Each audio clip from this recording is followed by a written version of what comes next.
Good morning mga kakons. Ayun yung tanim ko.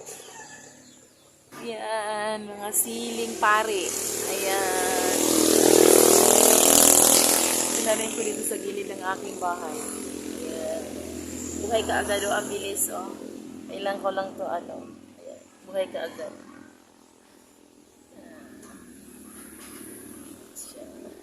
Aso lang yung mga pasaway na mga manok. Ayan. Kinalaykay. Ayan. Walang magawa.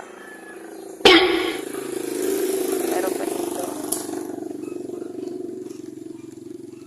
Kahapon ko lang yan tinanim mga kakons. Buhay na siya.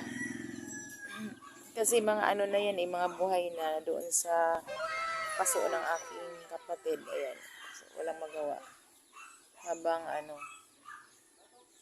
walang ibang libangan eh.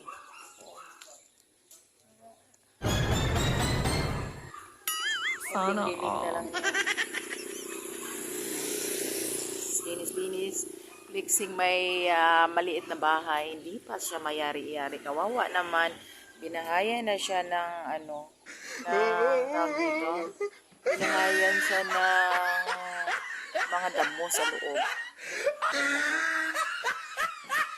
Matatapos ka rin.